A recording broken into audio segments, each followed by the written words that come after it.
Hello, everyone, and welcome to Community Central Tech Tuesdays. Today, our guest is Dusty Mabe, of technical lead, I guess, of Fedora CoreOS. Is it your title? Yeah. What are titles? Right. Anyway, the de facto technical lead of Fedora CoreOS. Dusty and I worked on Fedora Atomic together. And then a year and a half ago, Red Hat acquired CoreOS, whose container Linux was built around the same principles as Fedora Atomic. Dusty has spent the last year and a half working on a merger of the two, and he is going to show you what Fedora has now. Before we get started, a few of the usual things. Number one, please ask questions in the Q&A pane. Look at other people's questions and maybe vote them up.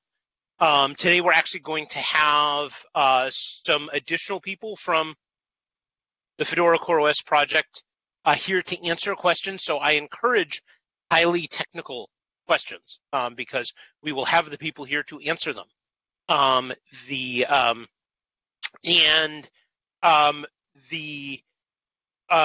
You're welcome to use the chat, but questions will not be answered in the chat. The other thing is, for the Red Hatters on the call, this is a public session of Community Central, so please do confine your chat and your questions to things having to do with public open source.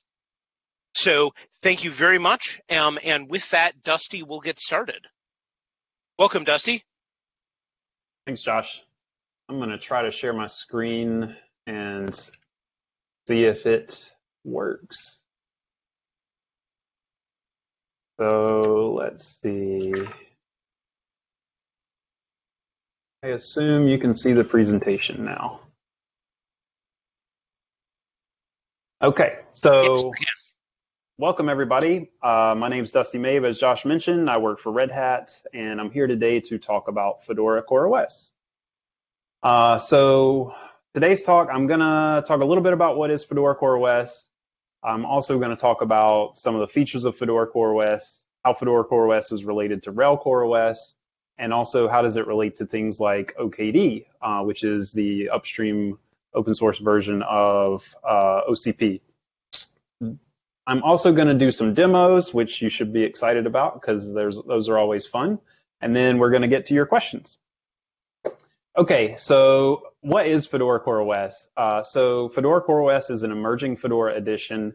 And as Josh mentioned earlier, it came from the merging of two communities. One of them was CoreOS Inc.'s Container Linux, and the other one was the Project Atomic Host community, which was primarily led by Red Hat. And Fedora CoreOS itself incorporates the Container Linux philosophy, the Container Linux provisioning stack, and the cloud-native expertise of Container Linux. And it also incorporates the Atomic Host Fedora Foundation, the update stack from Atomic Host, and also some extra security with SE Linux pulled in there.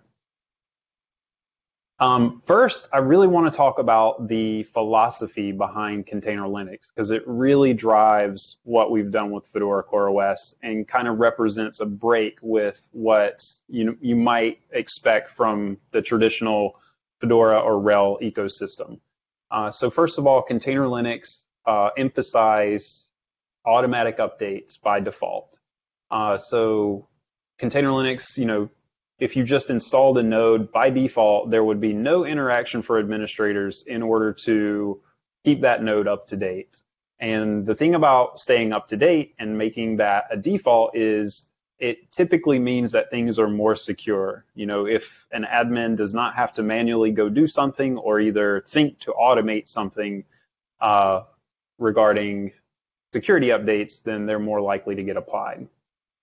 Container Linux also had all nodes start from approximately the same starting point. So Container Linux uses a technology called Ignition to provision a node wherever it started. And it doesn't matter if that node is a bare metal node or a cloud-based instance. They all can be kick-started or ignited using the same config files.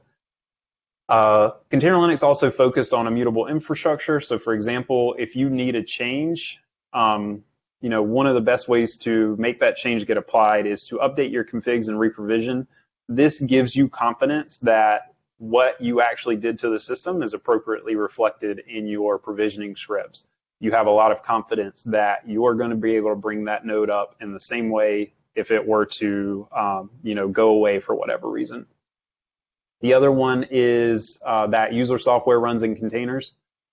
If users run all their applications in containers, then host updates are more reliable because, user applications depend less on the host or particular libraries on the host or whatnot, which means that automatic updates are more likely to stay enabled and not get disabled. All right, so now I'm going to talk about Fedora CoreOS features and not just Container Linux, right?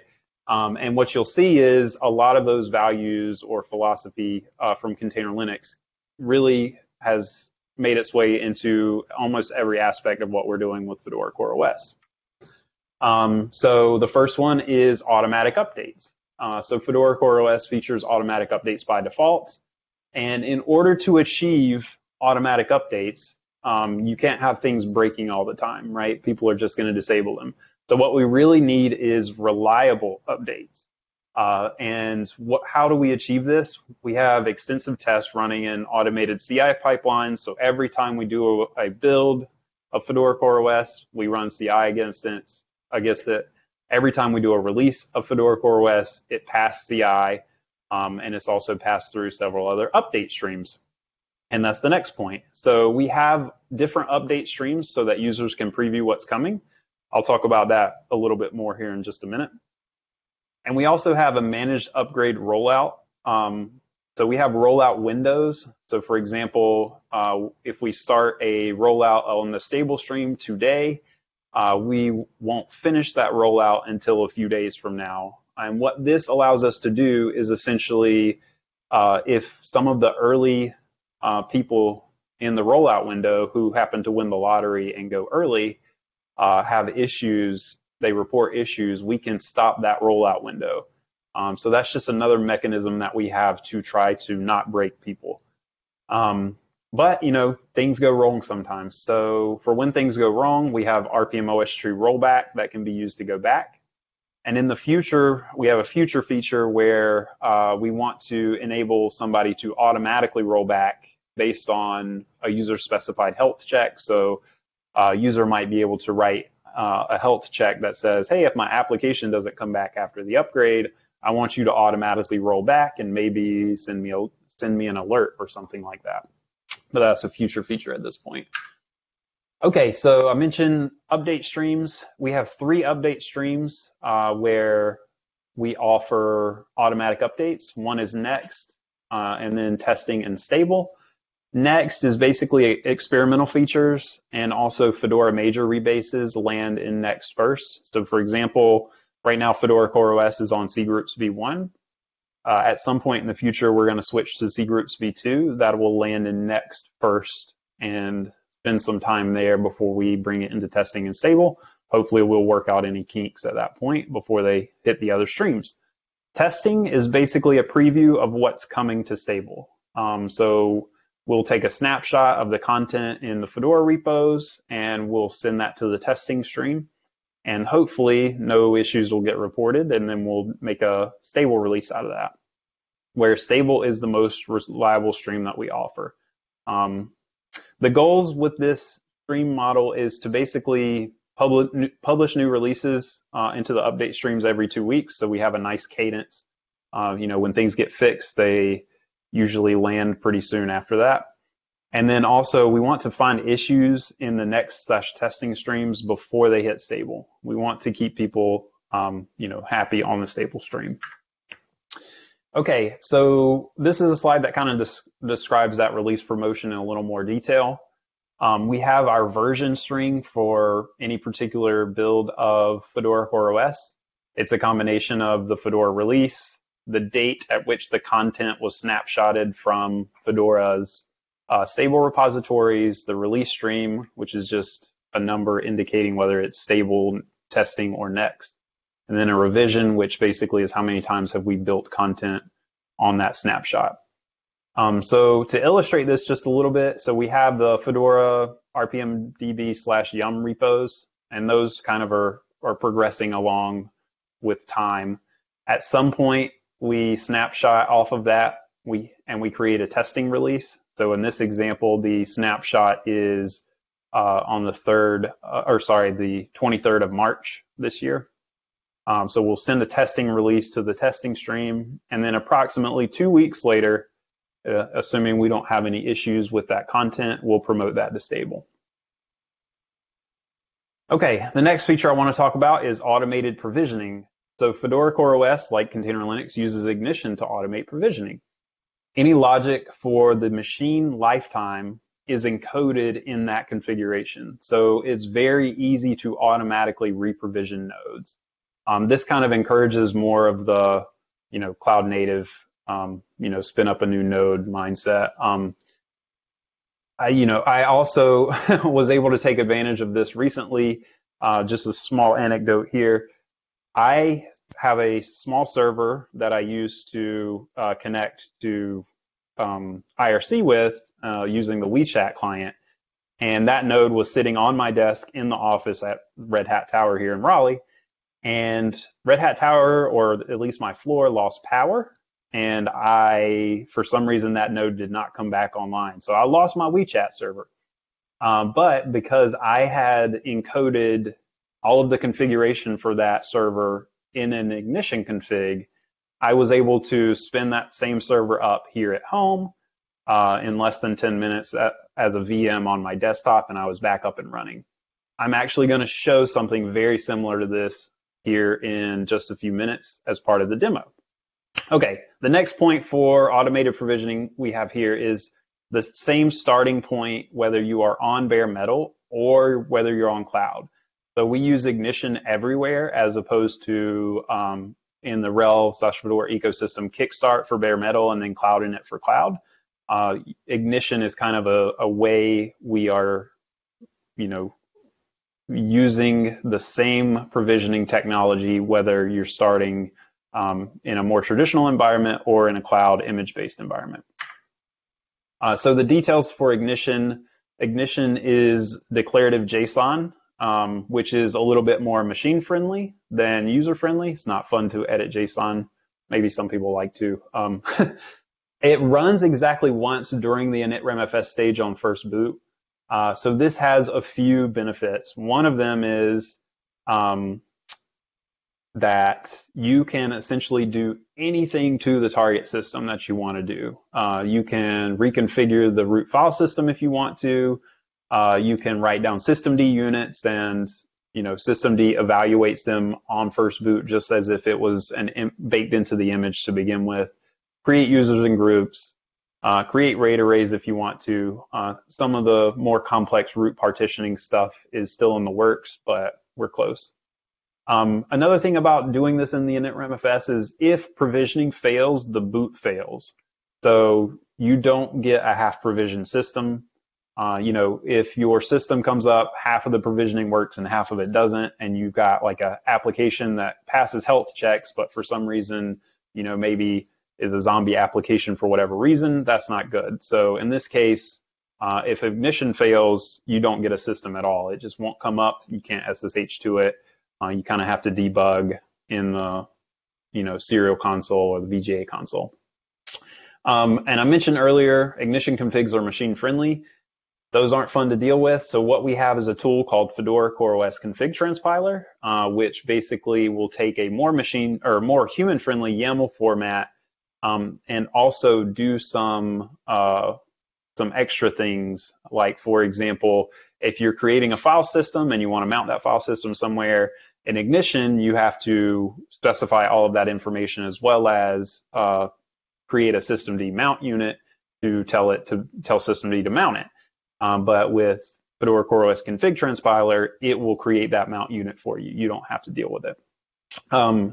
And Fedora CoreOS Config Transpiler also will help you catch common errors at build time, and it'll also validate your ignition config, so you don't have to deal with debugging things on a serial or VGA console. The next feature I want to talk about is, having a cloud-native focus and also container focus. So in this case, software runs in containers. We have two options. One is Podman and one is Mabe engine, or also known as Docker, as our container runtimes. For people coming from container Linux, they may want to keep using Docker, which is perfectly fine, or they may want to try out Podman. So those are our two options. Fedora CoreOS is ready for cluster deployments because it's easy to declare how you want the machine to be provisioned. You can spin up 100 nodes and have them join a cluster, or you can spin down nodes when they're no longer needed and spin them up again when load increases. And we also are trying to be pervasive and have Fedora CoreOS on pretty much any cloud that exists. Obviously, we are continuing to add platforms as we get some bandwidth there, but they're always in the works. And the last feature I'm going to talk about is OS versioning and security. I usually like to talk about a technology called RPM OS tree and describe it as like Git for your operating system. So for example, in this case, we have a version number, which is similar to the version number I described earlier. This one's based on Fedora 32, snapshot on June 15th on the testing stream. This version number is kind of like a tag in Git. And then there's a commit hash, which is, like a commit hash in Git. And that particular commit hash is a single identifier that tells you all of the software that is in that release. So you can share this particular Git hash or version number with us, and it communicates all of that information in one small piece of text. What that means is you can share that, and you can say, hey, on this particular release, I'm having this issue. My containers won't come up when I specify this flag, and I can take that information and I can reproduce it very easily, which is powerful. Because we use RPM OS tree, we also get read-only file system mounts. So for example, /user is read-only, which is all of your software for your system. This prevents accidental OS corruption. So for example, somebody accidentally doing RMRF on the wrong file or directory. And it also prevents, unsophisticated attacks from modifying the system. Something very sophisticated is probably not going to enforce against, but it prevents some, dumb scripts or whatnot. We also have SE Linux enforcing by default, which means, it prevents compromised apps from gaining further access. This is just good practice and something that we've improved upon when compared to container Linux. So what's in the OS? We have the latest Fedora-based components in the OS built from RPMs. We have hardware support, so theoretically Fedora CoreOS supports any hardware that Fedora supports. Our particular platforms that we're on right now, we just support 64-bit Intel, but we're planning on trying to expand that in the future. We have basic administration tools. We have the Podman and Mabe container engines, as I mentioned before. Right now, we are not shipping Python. The goal behind not shipping Python is to encourage users to run their applications in containers and not depend on things on the host. And one way to do that is, or one easy slippery slope way to let people depend on stuff on the host is by shipping Python. So we're trying to reduce our footprint and also encourage people to run things in containers by not shipping Python. So coming soon, I mentioned some of this earlier, more cloud platforms, multi-arch support. Hopefully we get some 64-bit ARM support here soon. We have more things that we want to do with the Fedora CoreOS config transpiler to make humans' lives easier.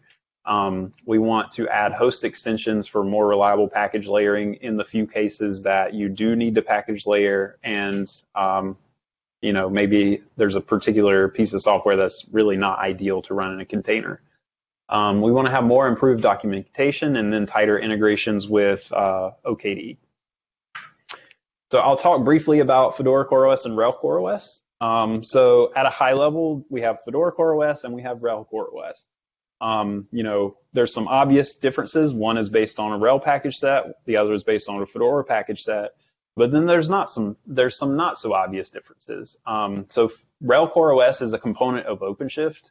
You can't really use it separate from OpenShift. It has things baked into the OS that really just are only useful for OpenShift itself.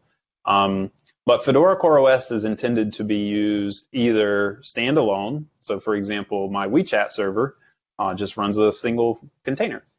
Or it can be used with an orchestration technology like OKD, which I'll talk about here in a minute. So Fedora CoreOS supports standalone with automatic updates, so that Wechat node that I mentioned earlier will automatically get updates, and that's perfectly fine. Or it can support, having the updates controlled by the cluster, which is done with OKD. I'll talk about that now. Okay, OKD on Fedora CoreOS. So it is installable with OKD's installer, which is OpenShift install. The cluster controls the OS upgrades with the machine config operator. The upgrades are provided as machine OS content containers, so similar to the way OCP and RHEL CoreOS do it.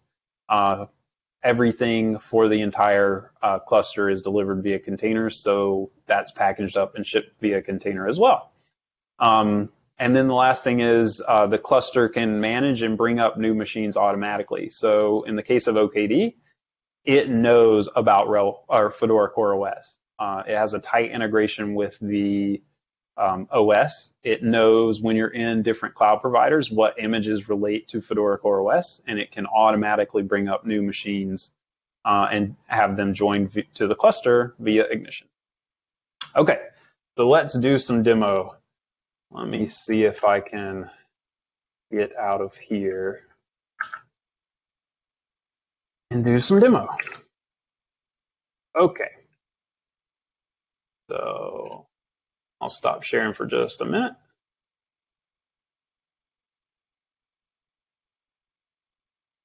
Get this screen to resize.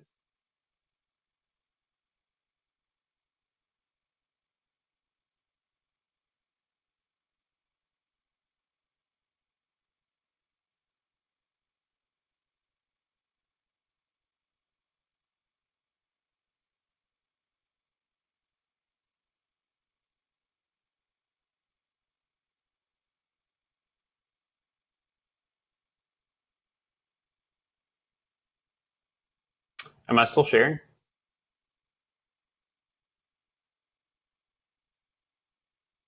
Yes, you are. Yes, you are. Gotcha. Sorry, I wasn't sure if that was still going or not.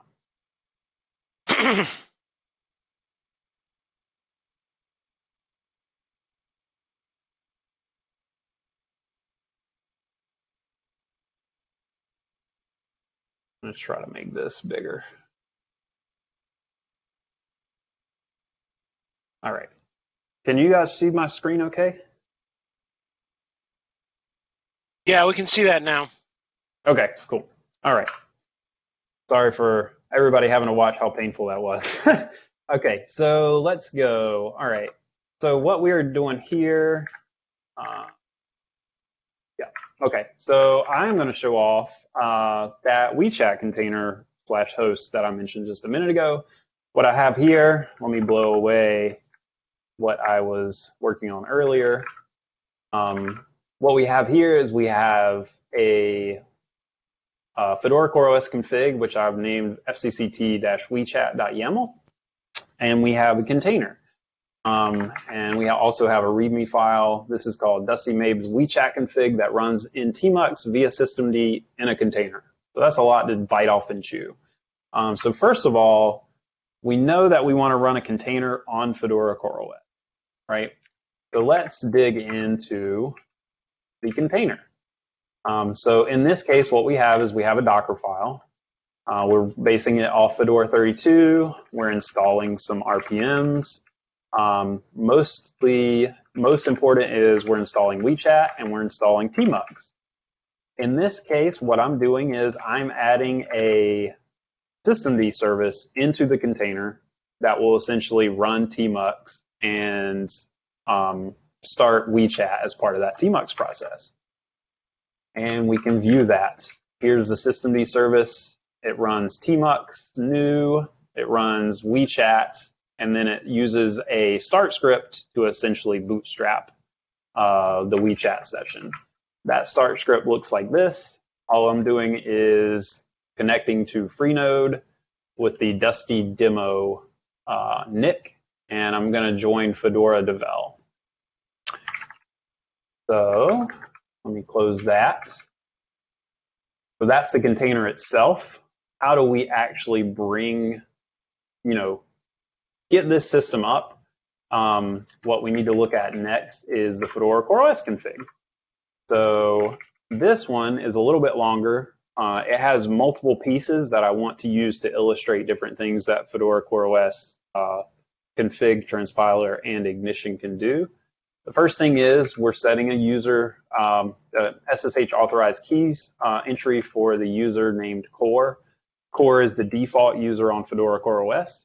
You can change that to be whatever you want it to be, but that just happens to be the one I'm going to reuse here. I have a service, a systemd service called set.sebool.service. Because I want to run systemd inside my container, I need to set an SE Linux boolean to enable that to happen.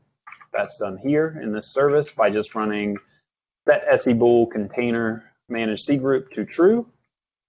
I have a Wechat service. So this service basically will run after build-wechat.service, which is what I use to build the container. And it will start up, and it will run the Wechat container and execute the start script that is inside of it. The build Wechat service is here. All it does is pull Fedora 32 in case there was a new version that was in the registry, and it will then build from the home core Wechat build directory on the file system. And what's in that directory on the file system? I have an entry here that says, pick up all of the files that are in the container directory and put them in home core Wechat build. What files are in the container directory? We can see them over here. That's the Dockerfile, the start script, and the Wechat service. I have 2 or 3 other things which I do right here. One is I'm creating user local bin Wechat. That's a convenience script for me, the user, to run when I log into the system. So when I SSH into my Fedora CoreOS node, I'm just going to run Wechat, and it's going to run for me podman exec-it, the name of the container, which is Wechat, and then it's going to run tmux attach, basically. I have 2 more things. One is a file here that is essentially going to make us automatically update very, very early in the rollout window. I use my Wechat server as a bit of a canary node to let us know, if I have an issue with my Wechat server at the very beginning of the rollout window, maybe we need to stop the rollout. So that is one thing that I do with the Wechat server to make sure, we don't have issues. And then the last thing I do here is just reduce some of the verbosity of logging messages on the serial console. I want to use that here in a minute just to show off a few things, so I don't want it to scroll off.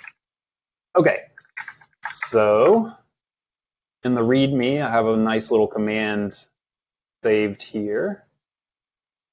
So this command is essentially going to take that YAML file and it's going to pipe it into a tool called Fcct, which I've talked about. That stands for Fedora CoreOS Config Transpiler. It says, hey, use the current working directory as the source for that tree directive inside the YAML file, and then write the output to wechat.ign, which stands for ignition. Okay, so I ran that. One nice thing about Fcct is it lets us know when it sees some issues. If the issue is large enough, it will error out and it won't create the ignition config, but sometimes they're just warnings. So in this case, on approximately line 88, it tells me I've got an entry in the storage.files node that doesn't have a permission set for the file. So it's going to default to 644, but maybe you want to change that. In the second case, it looks like this build Wechat service is enabled, but it has no install section, which means that when systemd evaluates the presets, it's not really going to do anything. So why don't we go in there and fix that real quick? So let's see, line 88, right around here. Okay, I'm going to take the permissions from that previous file. Those should be okay. And then for build Wechat service, I'll just take that install section and also apply it to the build Wechat service. Okay, so I think that's it. So now let's run that command again.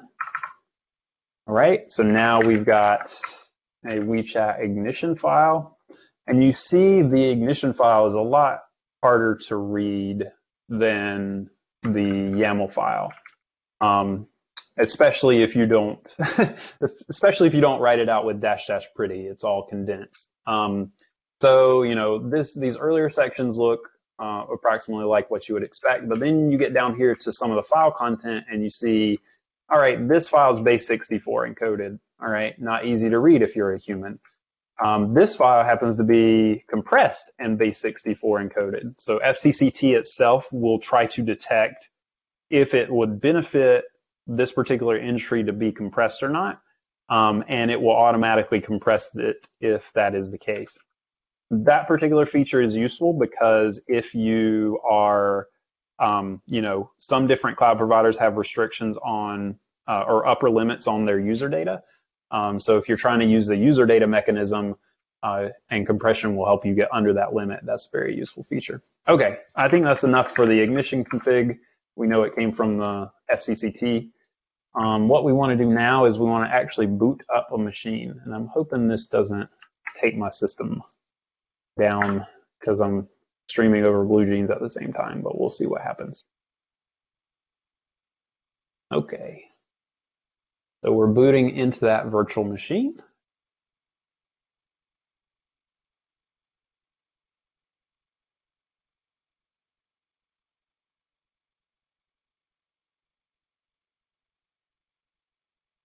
There we go.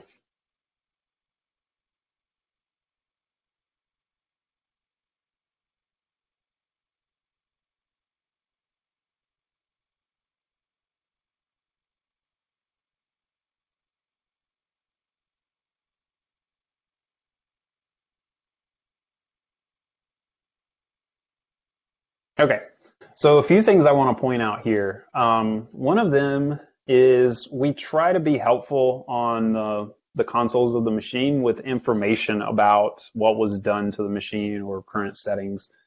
So for example, one thing that we add here is information about the IP. So for example, I can take that information and use it directly right now because I would rather connect to this machine over an SSH connection than use the serial console connection. So I know what the IP address is. There's also some helper information here about what was done via ignition. So these two lines tell me a few pieces of information. One, ignition did actually get a config and apply it. And number two, it did write an SSH key entry for the core user. So those are two things that I expect to happen. Sometimes when people have issues with machines that they've deployed in, say, a cloud environment, they actually somehow manage to not provide an ignition config in whatever way. So the serial console or the VGA console usually will help us know that information. Okay, so let's go to this machine.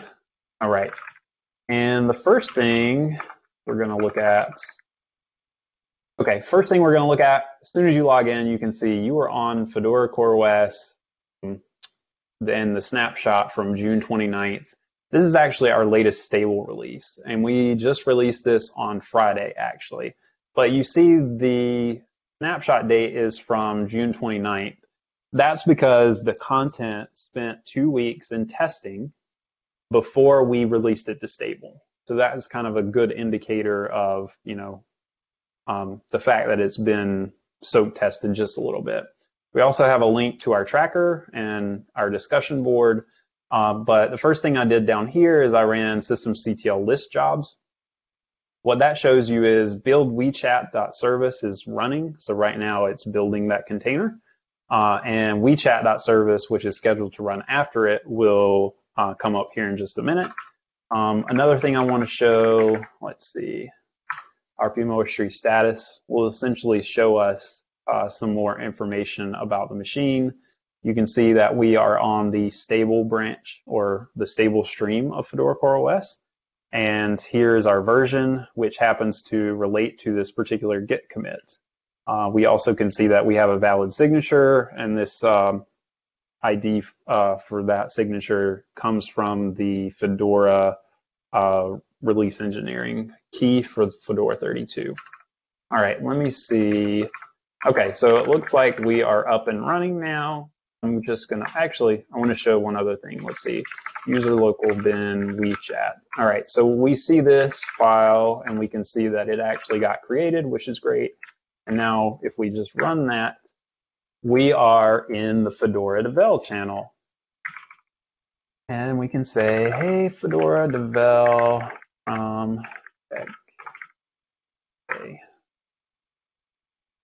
okay. Now let's see, let me quit out of that. So that is how I get up and running a machine. I think that's it for that particular demo. I did want to show one other thing, which is an integration of Fedora CoreOS and OKD. So in this case, I brought up an OKD cluster on GCP, and I have 3 master nodes, 2 worker nodes that are up, and I'm going to hop into a text user interface for Kubernetes called K9s, and do a little browsing around. So in this case, since we are on OKD 4, one thing that kind of controls the cluster are cluster operators. And a good way to tell what the status of your cluster is if any of them are degraded. It looks like we are all in good shape here. So let me browse around. So in this case, I showed off the nodes earlier. One really nice thing about OKD is, and its relationship with Fedora CoreOS, is that it knows about Fedora CoreOS. So for example, if we go in and we describe a particular node, we look for Fedora CoreOS, it knows that this particular node is booted into Fedora CoreOS, and it's the same particular image. It's the latest stable release that we did on Friday. With this interface, we can also dig in and look at all of the pods that are on a particular node. We can also do things like look at machine sets. So for example, if I want to spin up another worker node, I can change the number of replicas in this machine set.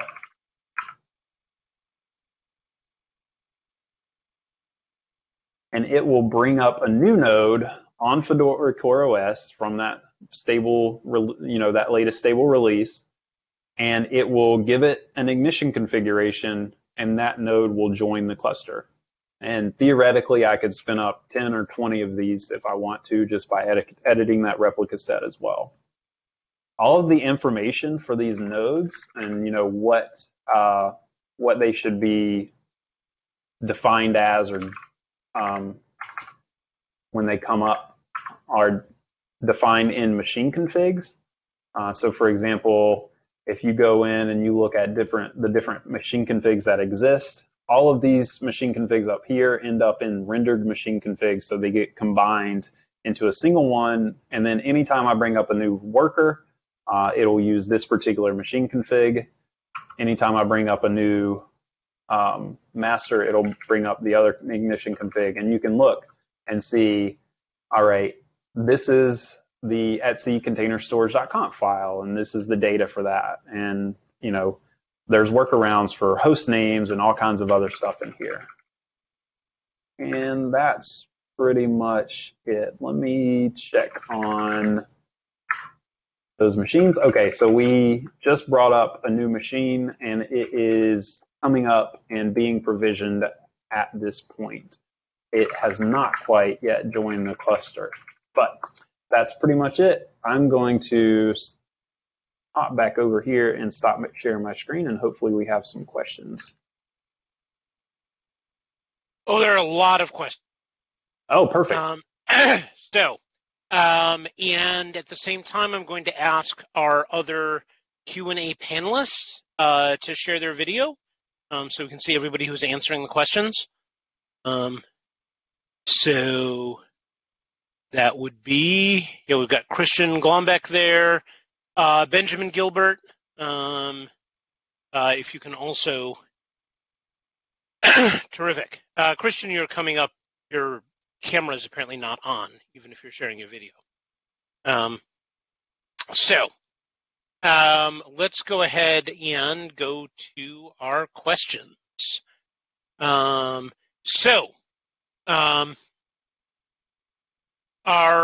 top voted question here is from Sajith. Hopefully I'm pronouncing that correctly. Who wants to know what are the specific plans for Fedora CoreOS for ARM? Like, is there a schedule or anything? So I can try to take that one. We don't currently have a schedule. It's definitely something that we want to do, and we have motivated community members who have already done it. So there was an email from a little while ago where there's kind of like an unofficial location where you can pull Fedora CoreOS for AR64.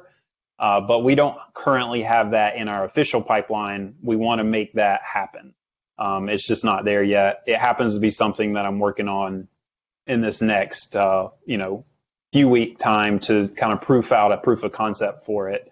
But yeah, we don't have a schedule, unfortunately, but it's definitely something that we want to do. And just to be clear, our target is more 64-bit ARM and not 32-bit ARM, in case that matters.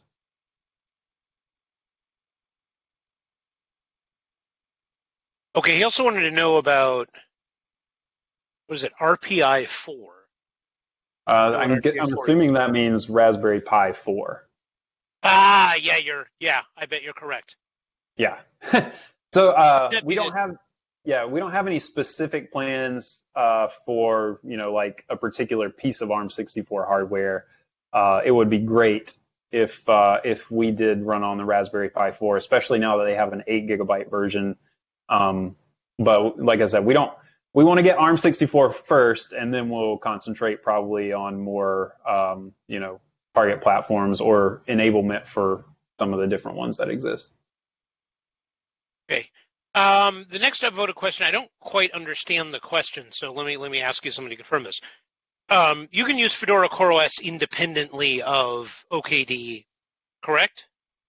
Oh yeah, absolutely. Okay. So just wanted to confirm that, yeah, because that was what the question was about. So, Stephen, if what you wanted to know is actually something else, please ask another question.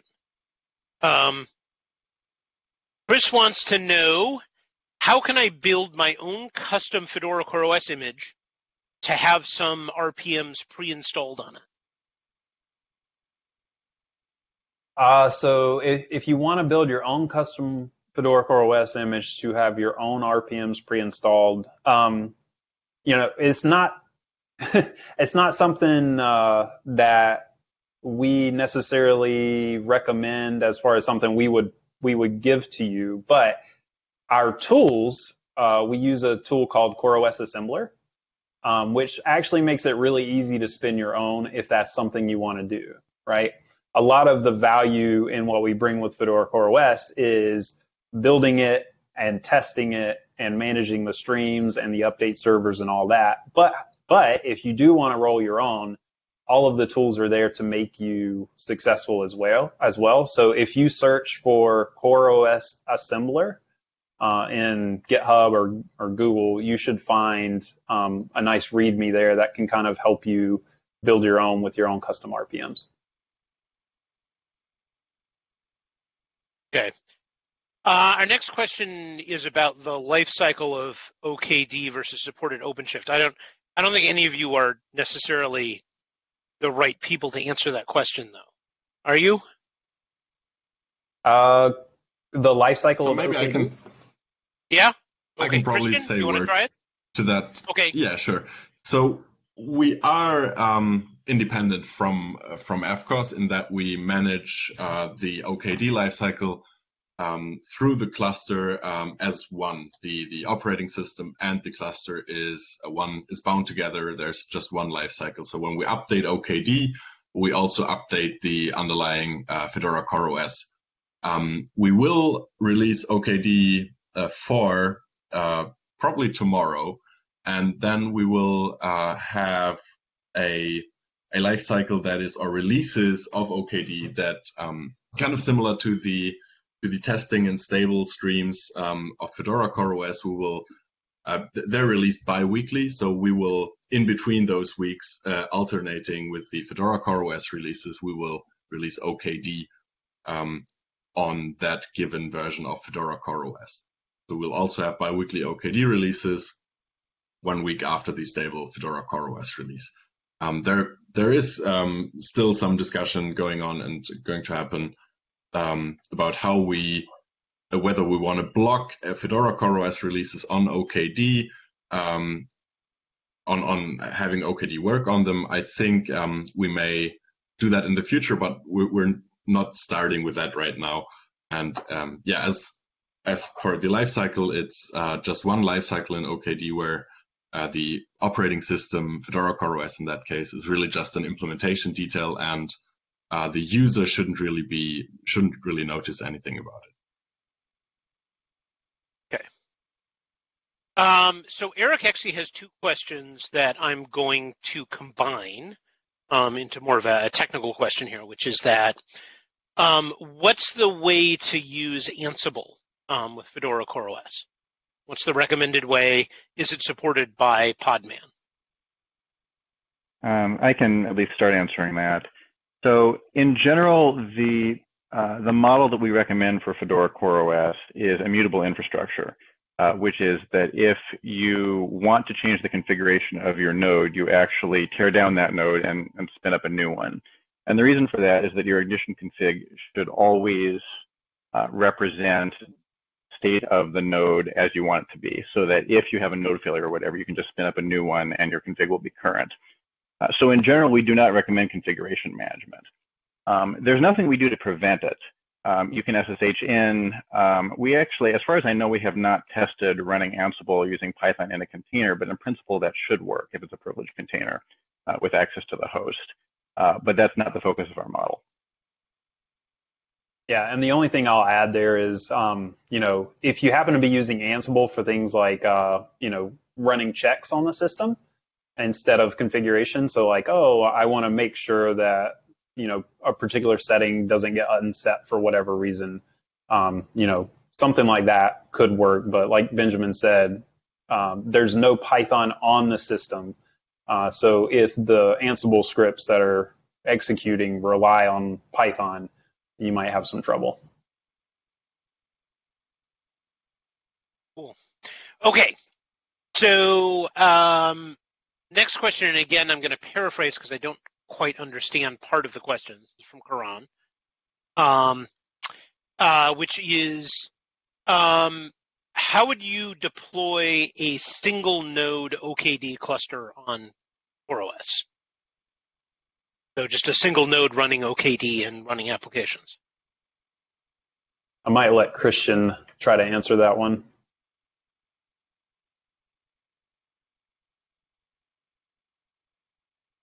Christian, are you there? If you're there, you're muted. Yeah. Sorry. I had to find the button.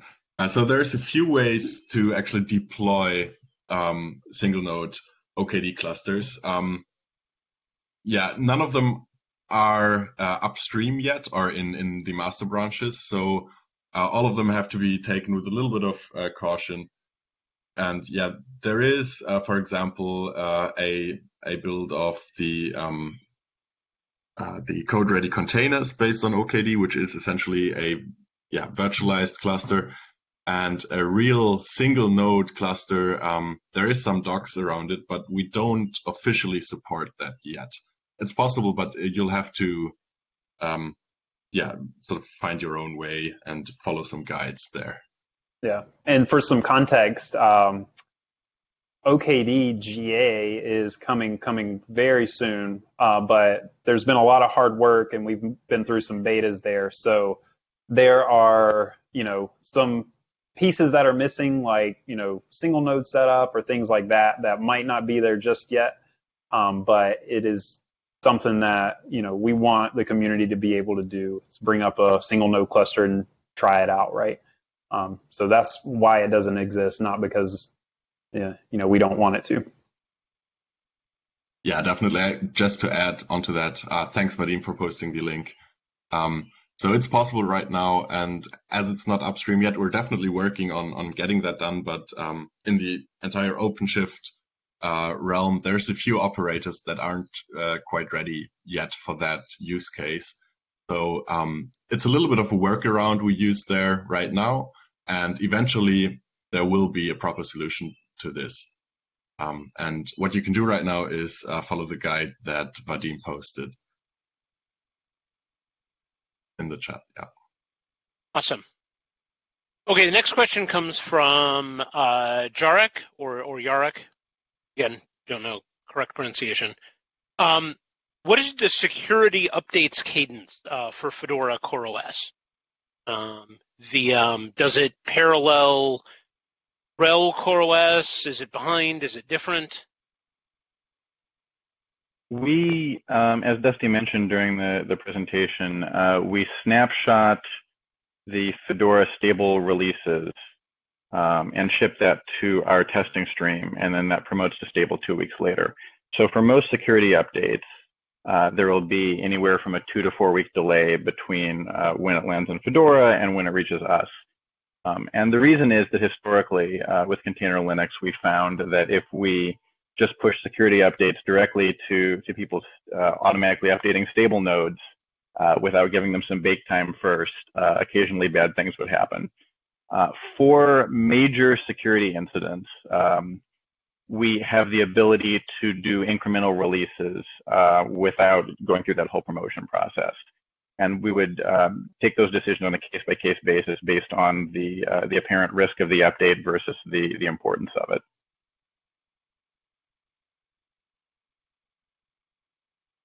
So we've got time for one more question here. We've got a bunch that are sort of tied. I'm actually going to take one from somebody who's a apparently Container Linux user, which is it possible to install Fedora CoreOS the way that you could install CoreOS Container Linux using a bash script? Absolutely. The CoreOS installer tool that we ship for installing onto bare metal it's in Rust, but it's basically just doing decompression in DD. It has some nice command line options to do things like injection and ignition config and whatever, but there's really nothing that you couldn't do by hand. So installing with DD should work fine. Cool. Okay. And with that, we are out of time. Dusty, Benjamin, Christian, if people's questions did not get answered in the show, where should they go? So we do have a discussion forum, which might be good for those types of questions. And that way people can search and find answers to them in the future. I'm not sure of the best way to share that with them right now. But if you go to, I think it's discuss.fedoraproject.org. Discussion.fedoraproject.org, and you click on the CoreOS category and ask a question. We'll see it, and hopefully we'll have a good answer for you. Or we'll file a feature, maybe. Okay, cool. And then thank you, everyone. As mentioned before, this talk and demo and the Q&A were all recorded on video. This will go up on the Red Hat Community YouTube channel. It will also be linked from communitycentral.tv if you don't want to keep tracking, but I do recommend subscribing to YouTube channel if you are into watching these, and that way you won't miss one. So thanks very much. Thank you very much, Dusty, Benjamin, Christian, helping us catch up with Fedora CoreOS. Thanks, Josh. I appreciate it. Thanks all. Thanks.